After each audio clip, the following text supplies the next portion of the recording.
welcome to the Fable 42, where we build community through friendship, gaming, and chaos.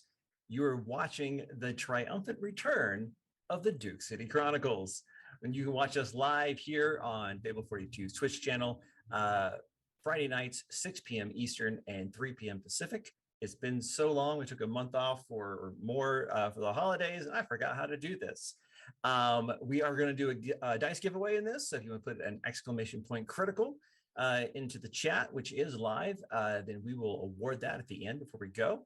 We're just glad to be back and to have you guys back. So let's go ahead, and we're only going to do 2 introductions today because I'll just go ahead and say this, if people are like wondering where the other 2 people we usually have here, we're having some cast changes simply because of people's personal lives, other requirements, other things that are going on.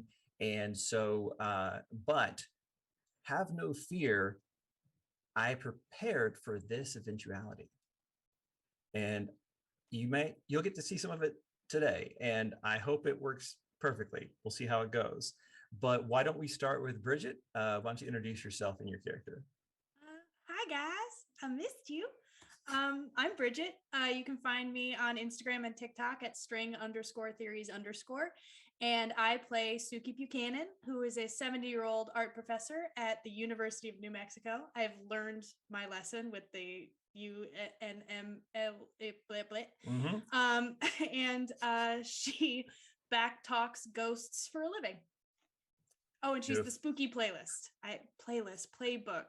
I also don't know how to do this. You almost had it. I'm proud of you. I wish I knew how to do this. Just right at the last second, just snatch defeat out of the jaws of victory. GW. Oh, hi. I also forgot how to do this. I'm GW. What'd it be like? You can find me on IG and Twitter under GW005, 2 B's, 2 zeros. You can also find me on Clarion Dawn, which is a sci-fi audio drama. You can find that at clariondawn.com or any of your favorite podcast platforms. Today, time is weird, you know. I am playing Quavon Whispers, aka Q. He is the divine playbook. And he's basically the team's like angsty, edgy angel boy. Excellent. And you'll be meeting our new cast members here soon.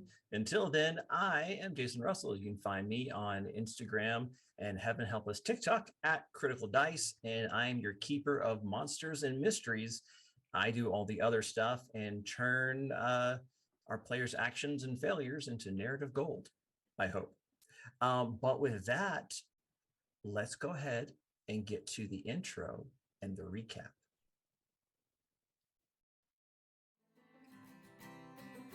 I am Wayne Eubank. I was a hunter, like many of you, to the golem and sees it turns and looks and sees what you're trying to do. And you see him get even taller and hair sprout from everywhere. His face elongate as he turns into his werewolf form. A moment of frustration, you see it instead grab Eubank, pick him up and punch him. And you see like a piece of Eubank's shoulder fly off of him and into the tree. These are ley lines. Most worlds have them. Someone has manipulated these lines. Q's eyes open and they're all gold. And you teleport just as you hear a massive explosion. Oh no. Pick up a newspaper and you catch the headline. It fills you with confusion and dread because the date says 1945. Easy to travel in time. You would change your future, and when you return, all the changes that you have wrought, you would have to live with the new consequences. I'm Fiona Manic, the top sorceress for the Obsidian Order. I'm here to cast a spell on you. And you see Fiona, and she's wreathed in flame, and her skin is turned red. And she changes and shifts. And her form bulks up, the skin turns red, horns grow from her forehead as a demon sits where Fiona once did. It's an amazing place. Most people have no idea where it is, but we're okay with that. We've got mountains, rivers, deserts, and over 300 days of sunshine, and some of the most diverse and wonderful people you'll ever meet. It's a great place to live, and I definitely encourage you to try it. But we also have our dark side, our own ghosts, secrets, and legends. Most of them are true.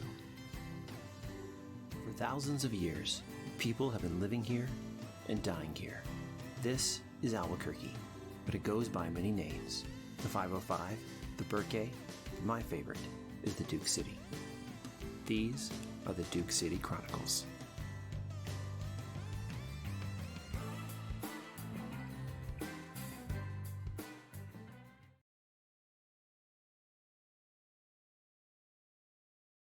Stars everywhere. No light pollution or buildings to block the majesty of a New Mexico night sky. It's nights like these that display the infinite nature of the universe. Even the innumerable grains of sand between your fingers can't really compete. This new sensation slowly works on your psyche until you realize you're actually awake, alive, autonomous. Hugh, Suki, you can't remember how you got here, but you are somewhere. Hmm. You're looking at the night sky and there's sand underneath you. You're laying flat. Can I sit up? Mm-hmm. You sit up, Suki, and you can see basically it looks like an infinite desert, just sand and dunes in pretty much every single direction. And you can also see maybe 5-6 feet away from you, someone else is also laying in the sand. Oh. I gingerly get up. Is Q next to me or no? I'm like near. You're by by myself. yourself. The closest thing you see of any note is someone else laying in the sand, face up, about 5-6 feet away. All right. I'll get up and walk towards the other supine human. Yeah, it's Q, and he's got his eyes open, and he's just kind of like looking up into the sky, kind of like you were just a moment ago. Kind of like lean over into his frame of vision, like, "Hi, baby.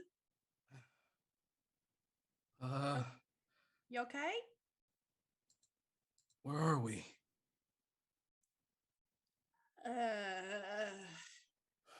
From what I'm reckon, hopefully outside of Albuquerque, Yeah. somewhere. And that's the thing, is you try to remember, there's like there's gaps in your memory. And as Q is sitting up in the sand and you're kind of standing near him, you guys are trying to think back. What is the last thing you guys remember?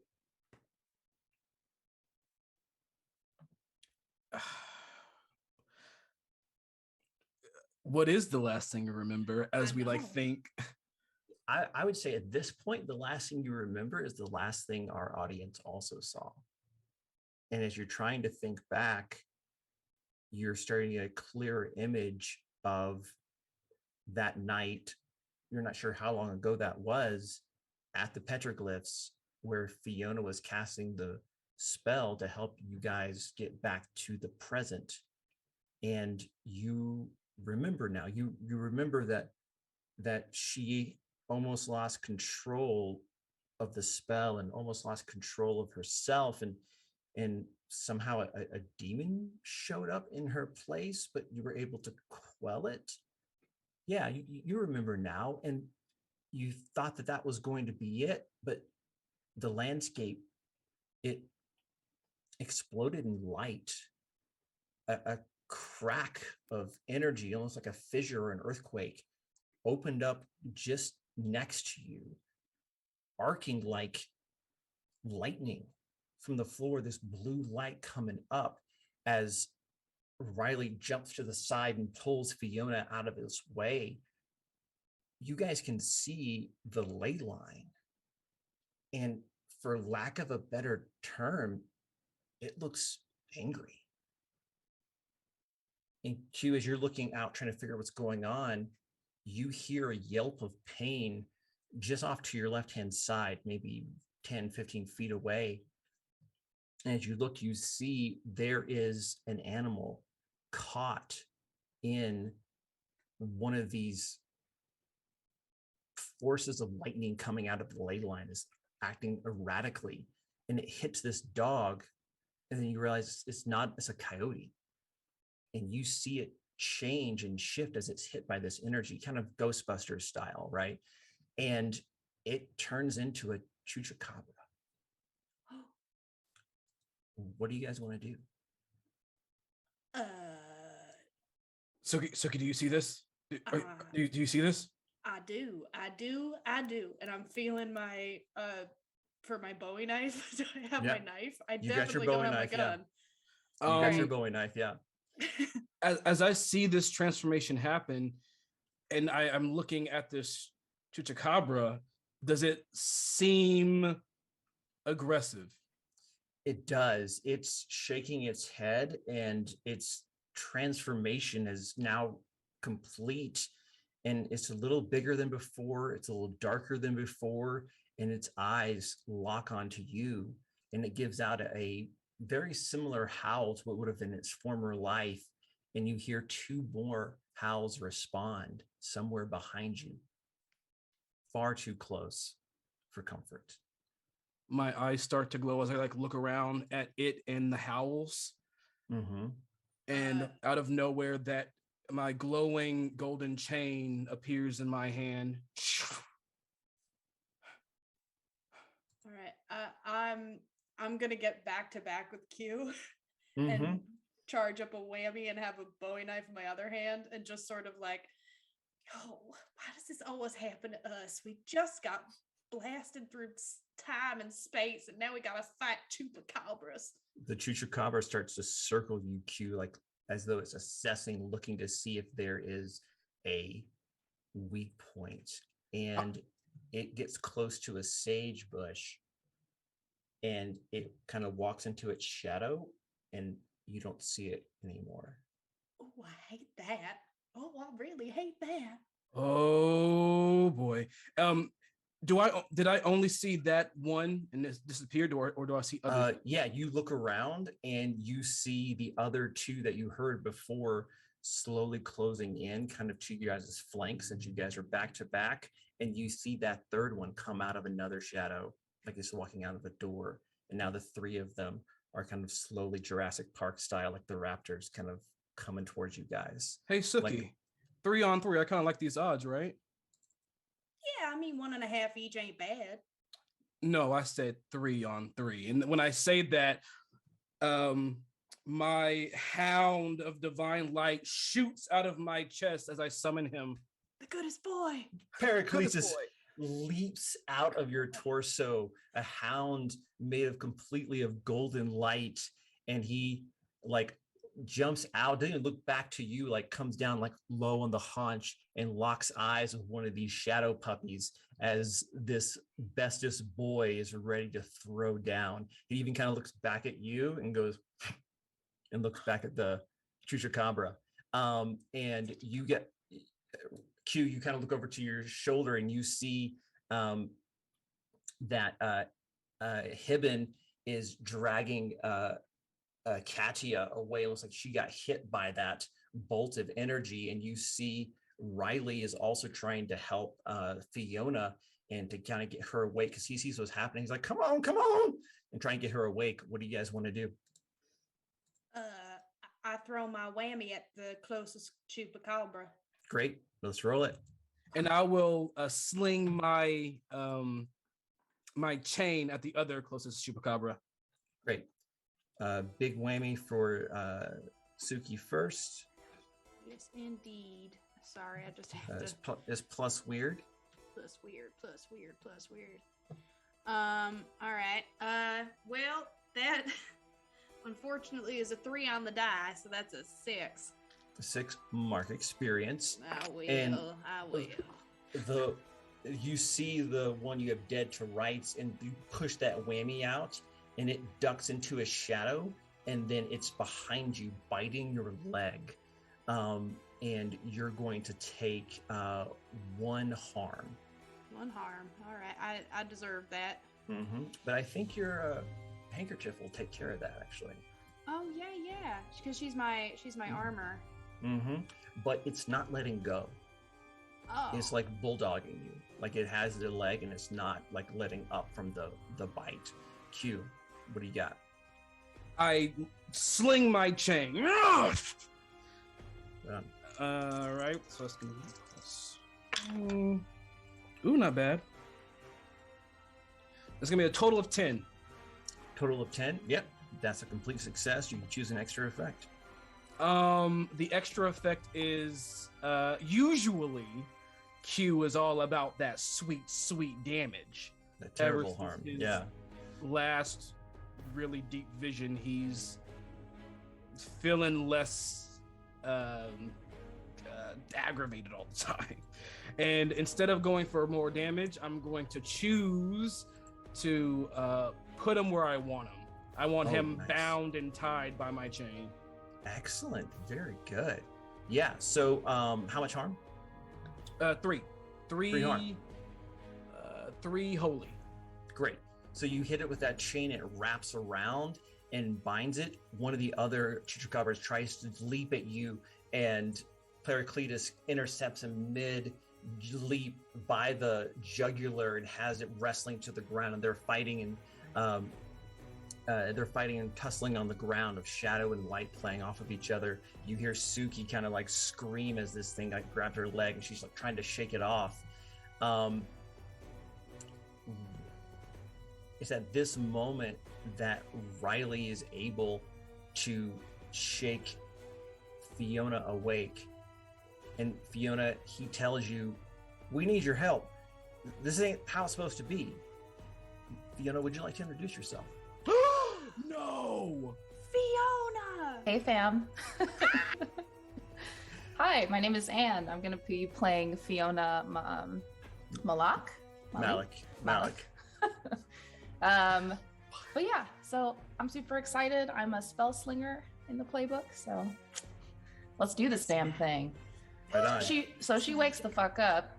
She sees everything happening, and she's a little bit delirious. There's sand everywhere, but she sees things happening. All she's gonna do while laying on the ground is raise her hand. Underneath the sand, it's gonna billow outwards, and it's gonna heat up, and it's gonna melt a few of the particles on the ground there, and it's gonna form into the shape of a snake. So a big fiery snake is gonna lunge itself at one of these creatures right at the throat. Nice. So it's this a blast?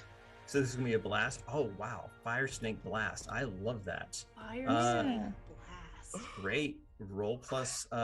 Let's see. Roll plus weird. With a fire. Add fire or whatever. Okay. 11. Oh shit! 14. Right? 14. Total. Wow. Yeah. Absolutely. Very good. So it's gonna do what? 3 harm total, or 2 harm total? Oh no, you get the extra effect of fire. Yes, plus 2. So that's 4 harm total, and the fire won't spread, but you also got an extra effect here.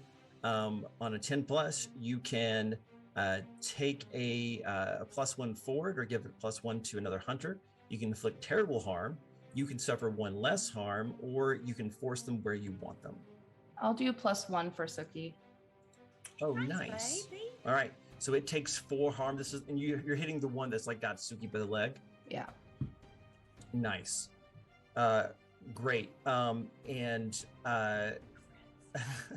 friends. New friends with fire snakes.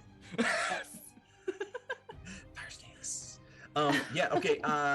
Q, we'll go back, or actually Suki, let's go back to you. So this thing's still, but you hear it like whimper and like shout, and it hits as the fire snake, kind of the molten sand comes up and just blasts this thing. You can smell just terrible burning flesh, like not normal flesh either, which is bad enough. And it still got you by the leg. What do you want to do? I would like to stab him in the cerebellum. Ooh, Excellent. Just sort of a big bonk with my big long knife. Excellent. Go ahead and roll it. in the cerebellum. In the cerebellum, in the hippocampus, if you will. Sorry, my knife is plus strong, correct? Yeah, plus tough. Yeah. Tough. So that is a 10. Excellent. Doing better. So how much damage? That would be. Sorry, my character sheet.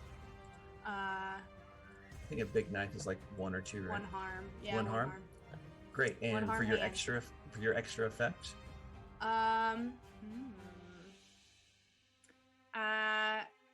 I guess I would like to sort of swing my leg and sort of like send him off towards So one of the other chupacabras. So to you be want like, look what we can do. Yeah, you want to put him where you want him. All right, Yeah. awesome. Yeah, you just like get off and Yeah. shake him, and it hits the ground and doesn't get up, and you see whatever that energy was that changed it start to like evaporate off of it as it's slowly turning back into a coyote. Q, you've got this other chupacabra like coiled up inside the holy chains. What do you want to do? I as it's bound, I look to my right to Heraclitus. Mm-hmm. I'm gonna say, eat. So you want him to do that to the one that's bound, or the one he's currently fighting? He's all right. Yeah, I didn't know he's he was basically already... he's basically keeping the third one at bay. Understood. All right, then I'm going to kind of give my chain a whip, and I want the razor chain to kind of like start just slicing, just kind of like it's like an ever moving buzzsaw of chain, just. Right on. So since you already have him bound, I'm going to give you an additional +1 to this roll. This is great. Awesome. All right, let's see what we can do here. So 9 plus your +1 is 10. There you go. So what's the extra effect? Do you want to keep him where you want him, or do you want to do extra harm? What do you want to do? I feel like being fancy, flashy. I'm going to. Would you allow me, oh magnificent keeper, to also put my my precise strike on this? Flattery will get you everywhere. Yes, you may. All right, here we go. So let's see, precise strike. So roll a kick some butt roll, and then 10 total. 10 total. Yeah. So 10 that's gonna all give you- around. Yeah. So that's going to do what? So your base was 2, and then you get to do precise strike, which is going to Is another 2. So it's going to be 2 for the precise strike, and then I'm going to do a +1 for extra harm. So Right it's on. going to be 3, and my chain does 3, so a total of 6 harm. Nice. So you like shred this thing like it's a piece of cheap bologna, and you can see again it falls to the ground, like its sides exposed, and you can see that the energy is kind of evaporating off of it in waves.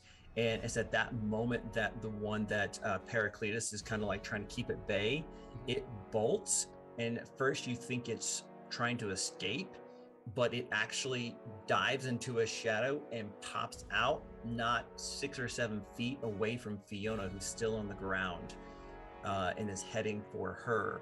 And Fiona, at some point in all this battle, Riley stepped away, and you're not sure where he went. Fiona, By heads up! yourself. Yeah. All right. She's gonna be taken by surprise. She's just gonna try to brace herself, actually. Dagger in hand. Check your 6. Right on. So you want to so basically you want to like just kind of like be ready. Yeah. Cool. Yeah. So I'm going to have you act under pressure. Could you roll +cool, please? Will do. How cool is Fiona? 9 would say cool. very cool. 9 cool. Very nice. Okay. Cool. So I'm going to give you a choice and you may pick one of these two things. So as you're like scrambling from like your prone position to grab the knife and get it up in time, hopefully this thing will either be, run into it or held at bay. That's really kind of the two options here. Do you want it to take damage from the knife, but you might get hurt in the process? Or do you want to instead not hurt it, but it doesn't hurt you? I'll take the latter. Not hurt it, but Yeah, so it's going to basically trying to keep it at bay. yeah. So it comes like running up, and the last thing like skids and sees that knife, like that black blade, like glinting into the starlight and off the light of the still erratic, crazy ley line that you're able to see right now, which, by the way, should not be happening. I don't think Fiona, in her centuries of service, have ever seen something quite like this. And it starts to circle and look for an opening. Suki, what would you like to do? Or anything else, Fiona? Can I attack it, or my move's done? Well, that's the thing is, so we don't have so for us and for the audience in Monster of the Week, there's not initiative. I'm just kind of going in turns. The monsters are always going to react to what you do. And so if you want to try to attack it, that's fine, but it's going to open you up to an attack from it. So Right. If you want to hold off, you can. If you want to go for it, that's fine too. I'm going for it. Go as for it. soon as he skids to the side and he's kind of feeling me out, I'm doing the same. And with that same hand, I'm going to raise it up, and right from underneath its chin is going to be another fire snake type creature. It's going to latch onto its jaw. So I'm going to do another blast. Same thing. Nice. Roll plus weird. 14. Wow. So you're rolling 2d6, and then you're adding, what's your weird? My weird is 3. 3. So you rolled an 11? Hold on. I've been doing this wrong. That's okay. I just wanted to double check. I was like, you're killing it, man. Oh, I mean, magic, right? I mean, Yeah. It Hold do on. be like that. Okay, 12. 12 total. That's still a great roll. Awesome. Still good. Yeah, no, I mean, that's absolutely the fine. best. Yeah, so that's going to be, 4 damage total? Yep. Excellent. Yeah, so you hit it with that fire snake, and based on what you said, like how it kind of comes up and grabs it by the neck, are you trying to kind of put it where you want it? Like kind of incapacitate it or keep it at bay? Yes. Okay, great. Because whenever you do a kick some butt move, you have some, and you get that 10 plus, you can select extra little tags, and one of them is force them where you want them. And so that sounded the most like what you were describing. So yeah, so another snake of molten glass from the sand itself grabs it by its neck, doing 4 harm as it's trying to compete with that. Suki, what do you want to do? Well, I was gonna jinx it. Let me know if this will still work, because I wanted it to fall forward, like either so that she could stab it, or will it make the snake teeth sink deeper? So which of the moves from Jinx are you trying to employ here? So you can interfere. I guess help a hunter. I was gonna do it so that she could stab it, but if that doesn't work, I'll just send a fastball special over there with my big whammy. You can do either one. I'm fine with either one. You could absolutely make that use Jinx if you roll well to basically help a hunter, giving them a +1 forward by interfering with the enemy, which is one of the stats. And so that could be a +1 for Fiona to hold on to, or you could go with the direct method. Either way is fine. Well, I think since the snake seems to have a pretty big hold, they might just need an extra little push off this mortal coil, so I'll send a big whammy over there. Excellent. Roll plus weird.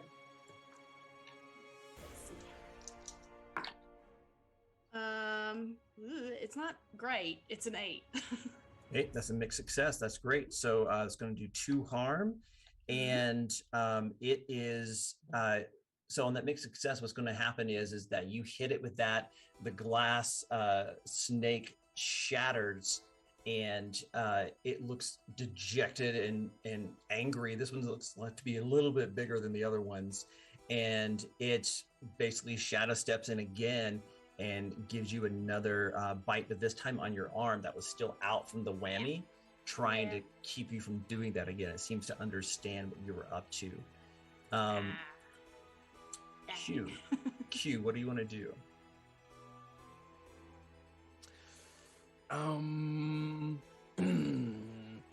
There's one still on Suki. Yeah. And my hound is still wrestling with the third. No, this is the last. The one that was wrestling with the hound broke away, and this is that one. Gotcha.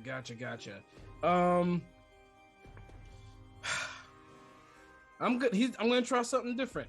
So my glowing chain that's kind of just been floating in the space around me, I'm gonna bring it all together.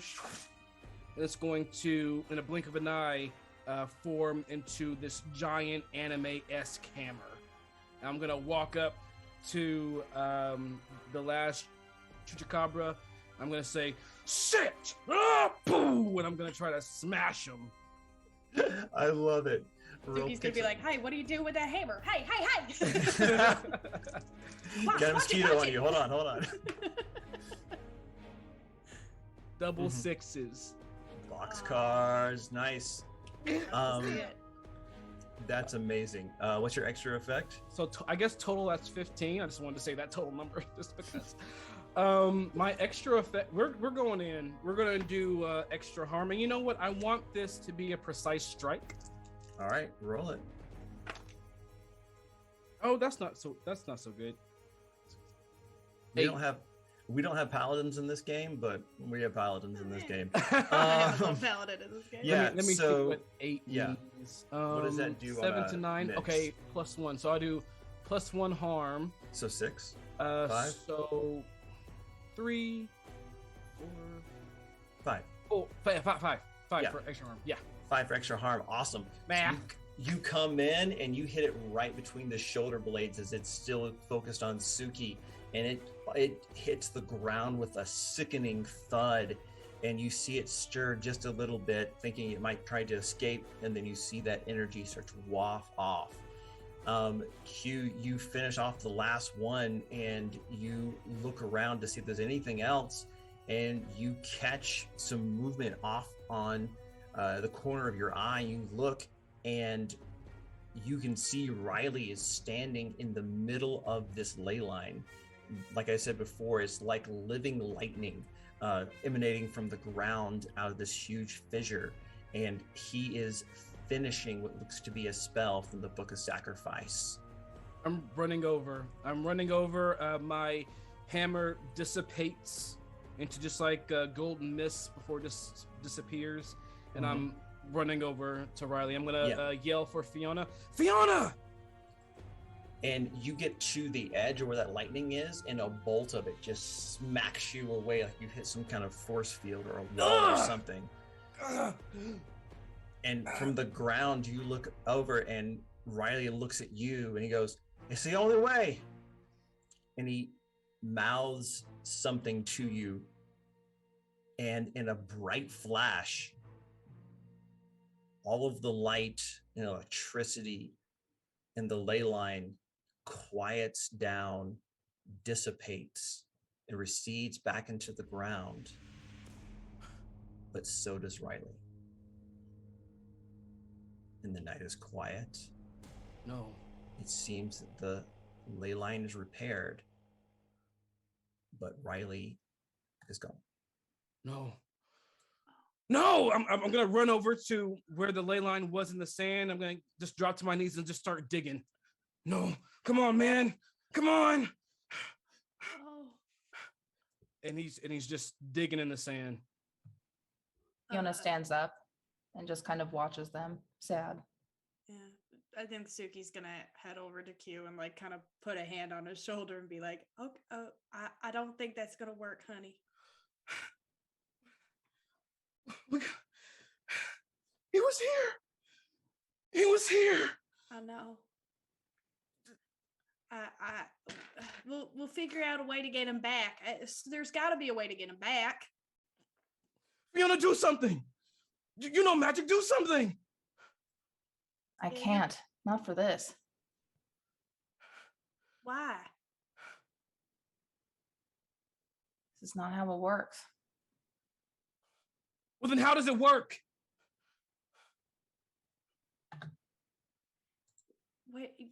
Where did he go? Did he? He has to have gone somewhere. I'm gonna look over to my divine hound, and I'm gonna point to the hole I made in the sand where Riley was. I'm gonna say, "Sick him!" Yeah, and you see Pericletus like sniff around and like, oh, oh. And he does a couple circles and just sits down and looks at you. I'm gonna very quietly open up my spooky vision and see if there's a ghost of Riley Reed. Yeah, you open up your spooky vision and you can see with ever receding echoes where the ley line was. And it seems like it's like almost like how you have irritated skin that is like red and it's like a welt and raised, and it looks like it's healing. And even your vision is starting to have a hard time to detect it as it recedes and recedes, but there is no ghost here, which does seem a bit odd. I mean, that did seem, if he died, that does seem like an awfully violent death not to leave a ghost. Yeah.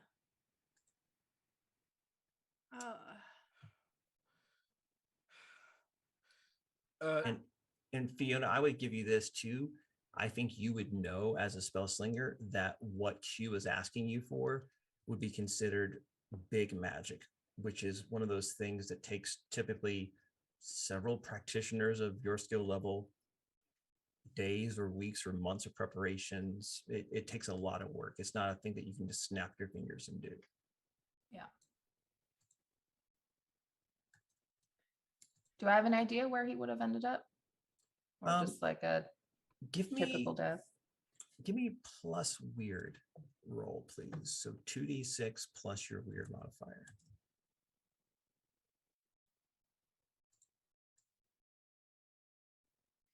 Oh, 8. Sorry.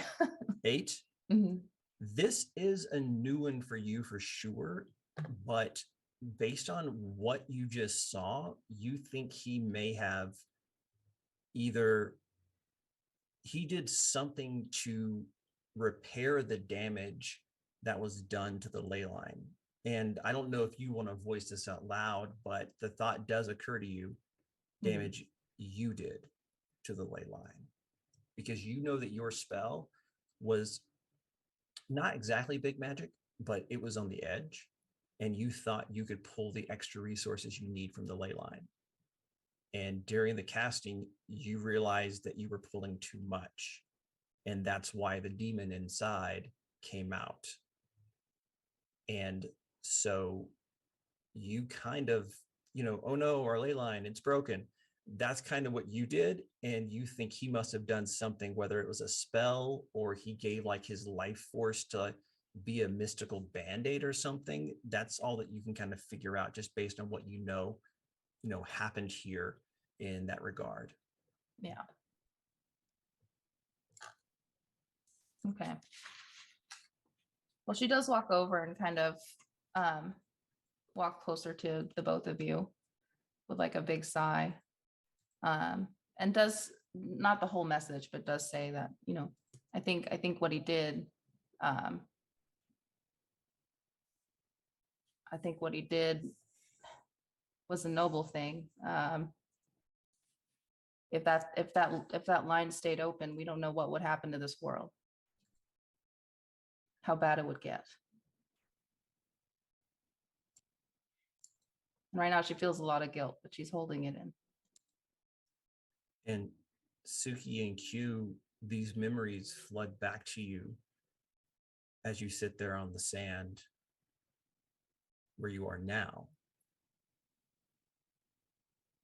And the memories are starting to come back. You guys remember where Riley is. You remember that he sacrificed himself or something that night in the petroglyphs, but you're still having a hard time trying to remember exactly what happened next. Um, let's do it this way. What would you like to know? Suki, you go first.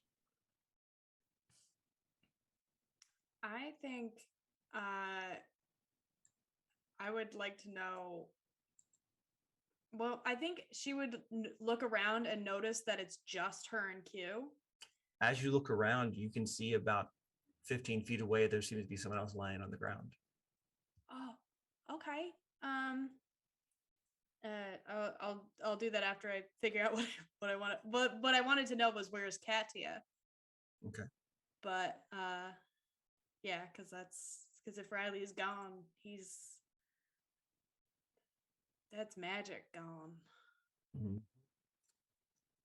And what you guys are experiencing, just to make it really clear, is if you ever watch Quantum Leap, you guys are having some kind of like Swiss cheese brain stuff going on, but the memories are kind of coming back. Q, what did you want to know? Tell me if this is like the right time frame to ask, because I have Swiss cheese brain and all. Can I ask what it was that Riley mouthed to me before he disappeared to the ley line? Yeah, I think as these memories are washing over you, that memory does come back, and you're replaying that moment in slow-mo, and he locked eyes with you in that last moment, and what he mouthed to you was not your fault. Oh. Ouch. Oh. Because he knows you. Oh. Emotion. He's dealing with a lot of emotion. He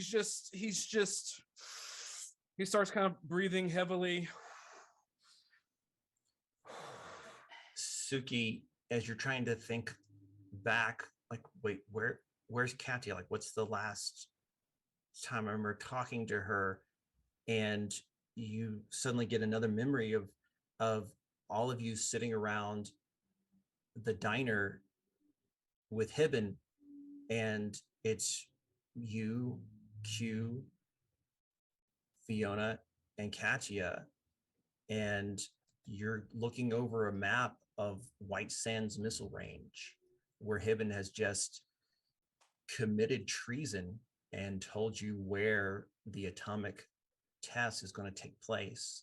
And he's told you when, and you guys are going over together what the plan of attack is to get you guys to the to ground zero, as it were, by Monday morning. And he says it's planned for 4 a.m. So you're going to have to walk because there's no way they can get close enough. So what I'm thinking is that if we take you guys here to the access road, it's only a 5-mile walk in. If you swing around past this one ridge here, you'll actually be shielded from prying eyes for most of the journey. It'll add some time, but I imagine with the terrain, you could probably do it in 6 hours. And as long as you're there by 4, which is what they told me is the time they're planning for it, you should be all right. Any thoughts, concerns? Actually, he looks at you, Fiona, and he was there. He knows what happened with Riley. He says, are you sure you want to go with him? I do. I owe it to these guys for saving my life. This wouldn't have to be more of that magic stuff, is it?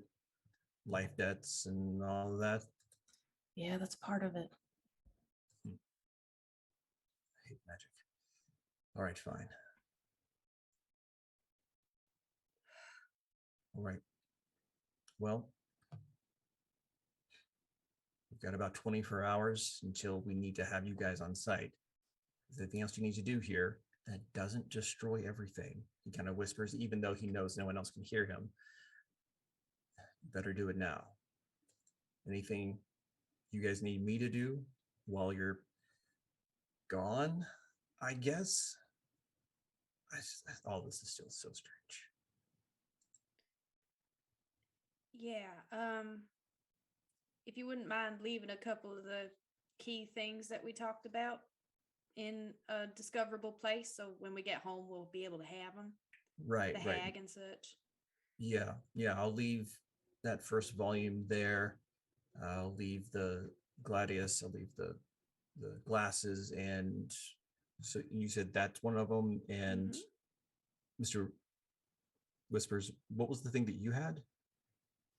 Uh, I need you to make a way for me to be able to read the hag. I don't know all the secret languages that you and Riley know and communicate with. Can you make me a decipherer so I can help with the hag? Yeah, drink Ovaltine. Yeah, okay, sure. I'll put something in the bunker. But what was the item that you end up getting from me in the future? You said it was a compass or something, right? Oh yeah, and I take out from my back pocket if it's still there. Yeah. I think it's still there. I take out this my golden compass and I let like yeah this I found this in your Do, bunker too, and I'll like flip it open so he can like take a look at it. do you It's the mind if same I? one that you and I used to find that beetle guy. Right, right. The the Russian. Do you mind if I take a look? Yeah, sure. I'll He hand it over. he grabs it, and he is in the mahogany box, a little bigger than like a necklace box from Tiffany's or something, and he kind of looks it over, and you see him like lift up the case where the actual compass is, and it kind of lifts up, and there's a little space below. He goes, closes it, and goes, "I'll put it in there," and hand you back the compass. Thanks. Um, uh, question though, you said that you were gonna put the first volume of Yeah, the book in. There's others. yeah. I mean, I've been doing this since the 30s, and you're to be believed. I'm going to do this for several more decades. In fact, Riley told me which book I left behind, and I wrote that one a few years ago. And apparently, I'm going to be working with a team. Um, I've written at least two right now. I'm a little behind, with the war and all, but I have to believe I write more. It's my intention, but I have at least two back at the house. The one you're talking about in the second volume. Where do you think? I know this is a weird question, but where do you think you would put the other ones, if not put them all together? I can't imagine. You guys said it's a secret bunker inside Zimmerman, which is a great idea. Uh, I don't know if I just put that one there because you told me now to do it for your time, or if I always did, or I don't want to think about it too hard. but if you hadn't come and I did what I was always going to do, and I felt like the bunker was safe enough for one of those volumes, then it should be safe enough for all the volumes. Maybe someone got there before you did. Huh. I look over at Suki. Huh. Hmm. Hmm.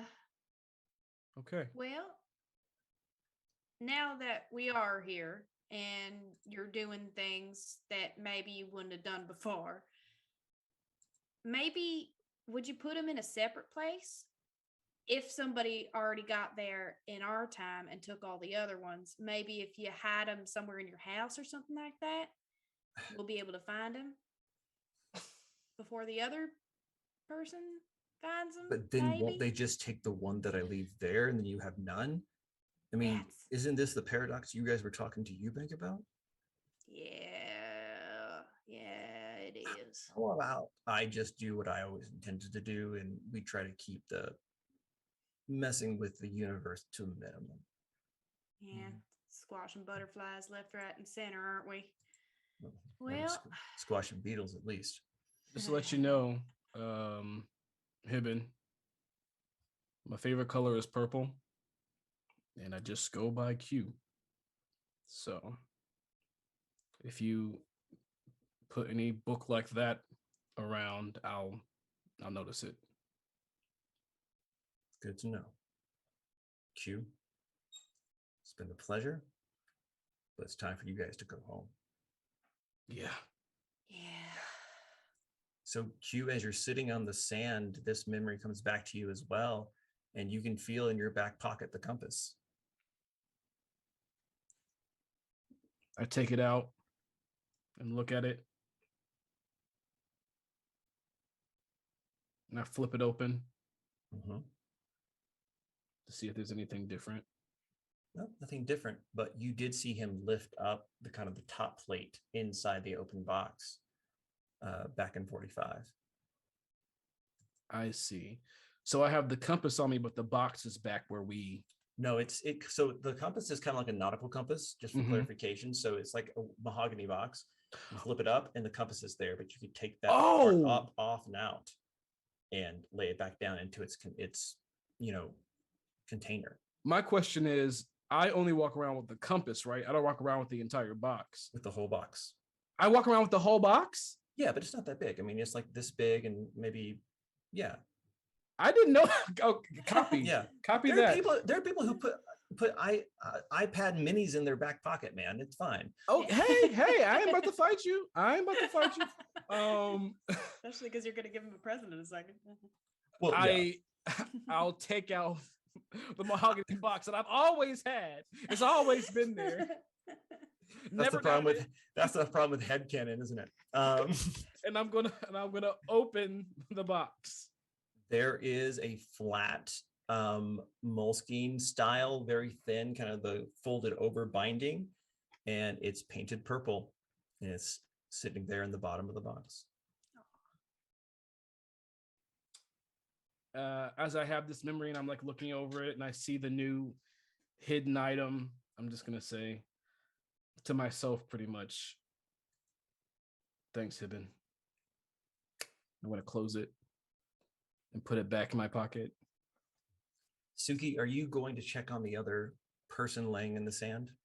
I am. I'm gonna I'll turn to Q first and be like, there's someone else over here. Hey, Katia. Katia, is that you, baby? And I'm gonna walk over. Fiona, your eyes kind of flutter open as you hear Suki yelling for you, and you can see her kind of like a few feet away walking towards you, and you're laying in the open desert under the night sky.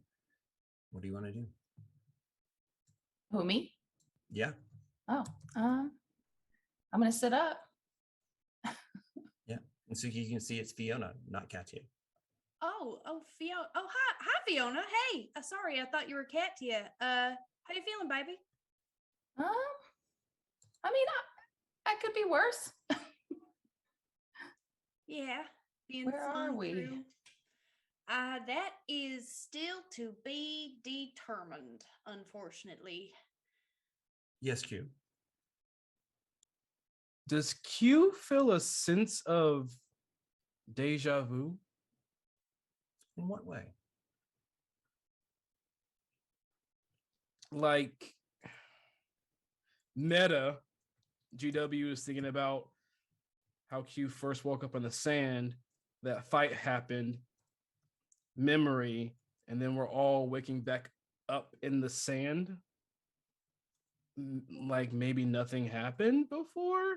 I'm just wondering if Q senses something weird with his, his Swiss cheese brain, like if something feels too familiar. Yeah, I think so. What is the question itself? Have we all done this before, or what? What is the question you want me to answer? Q wants to know, how have we done this before? Have you done this before? It's a great question. I will say this, as you're trying to figure out if you've done this before, you feel a vibration in your pocket. And you realize it's your phone. I take it out and I look at who's calling. It's a text message. It's from your mom saying, hey, don't stay out too late. We're headed to bed.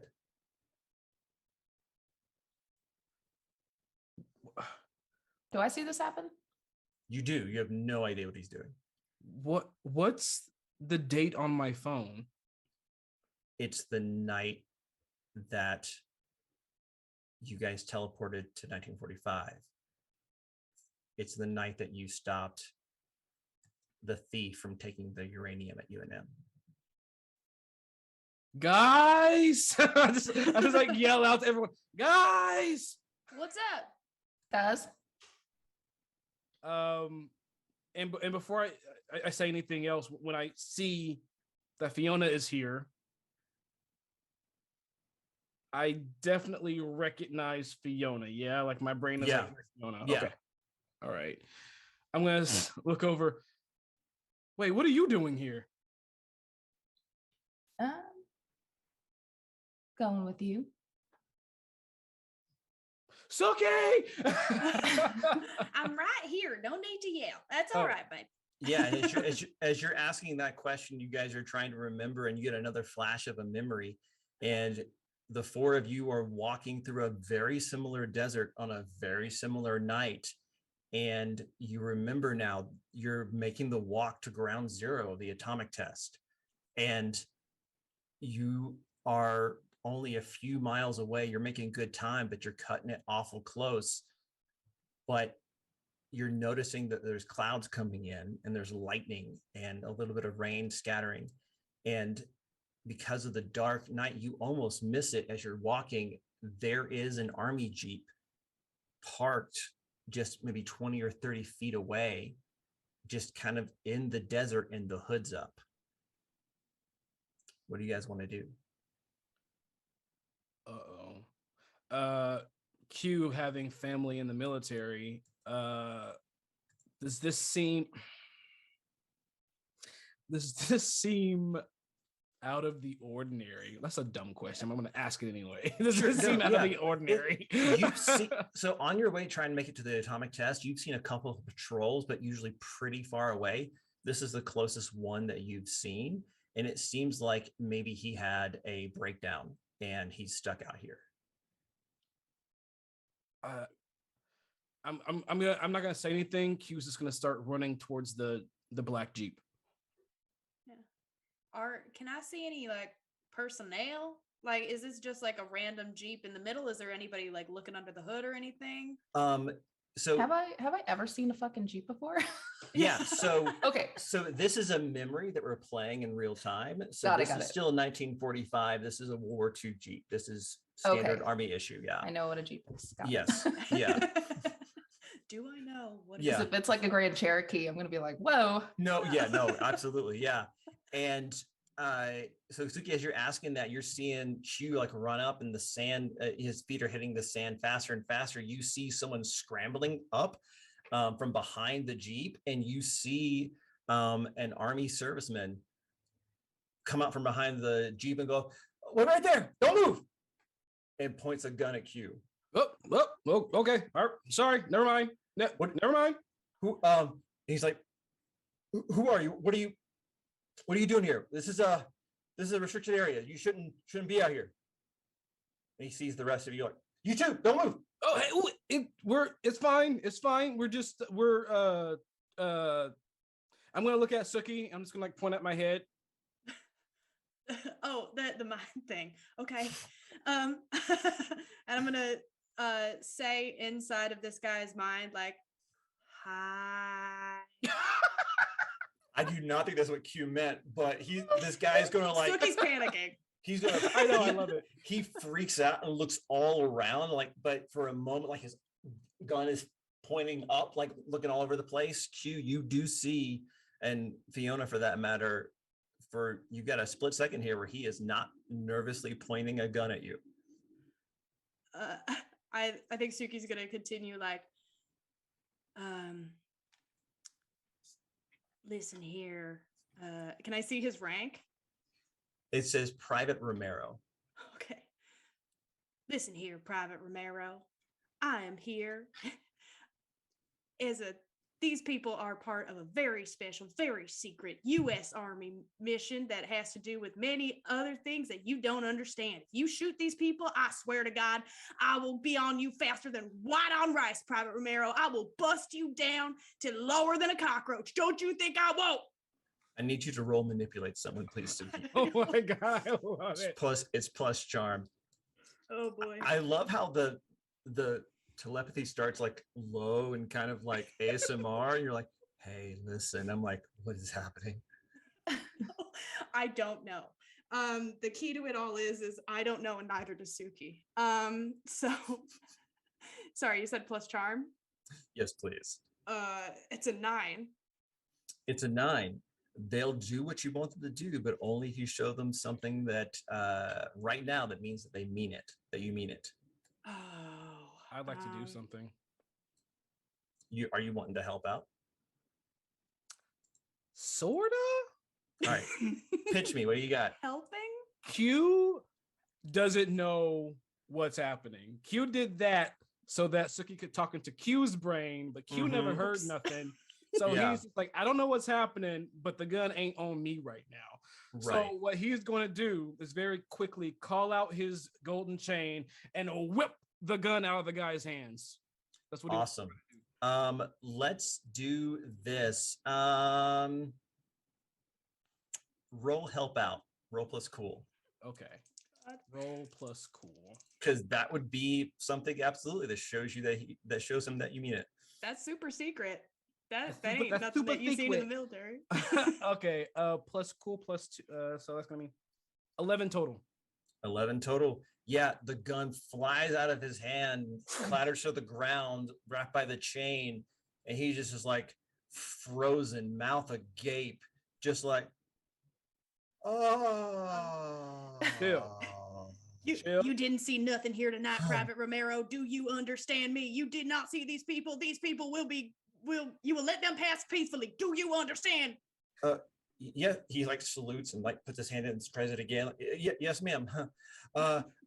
So Fiona will ask. I will just go back to my broken Jeep, and I fell asleep and didn't see anyone. That is correct, Private Romero. Thank you very much. There may be a promotion coming down the road for you. You have served your country well this evening. That is, really above my pay grade. And you see him just like sit down in the front of the Jeep in the sand and put his hands under his butt and just sit there. And do you guys kind of just go past him? Yeah. As we're walking like slowly past, there's a little bit of spark of something in Q's heart or whatever. I don't know. And I'm just gonna be sizes. Like, Suki, should we, I don't know, help him fix his car or what? No, I don't know. Is he gonna get fear of God in him? I think I may have messed up that poor boy. Speaking of squashing butterflies. And then Private looks at you and goes, ma'am, you're not going that way, are you? We were. Well, this I'm sure you know what you're doing, but this is a missile test range, and I would not at all try to tell you what to do, but I cannot encourage you strongly enough not to go that way this morning of all mornings. And it's like 2 a.m., 3 a.m. right now. I know. Well, we got an appointment at 4, Private, and you didn't see us. So and his eyes get really big because he knows that time too, because you think he might be part of the perimeter patrol, but he just broke down out here. Yeah. And he's like, okay. And Kathy goes, why are you worried about this? And she grabs his chin, locks eyes, and she speaks to him for a few moments, and he lays down and goes to sleep. She goes, it's fine. It's fine. She sends him to go get coffee. That's what she does to all of her. Get coffee. He will just be like, get us some coffee. At ease, Private, and just like walk on. So Kathy uses her mental domination power as a half vampire and makes him forget. Thank you. Did you giving even that roll gift. for that? No, I'm kidding. I'm just gonna How walk very by and dare. tap the guy and be like, blessings. Keep walking. Bless up, Private Romero. May the road rise to meet you. Yes.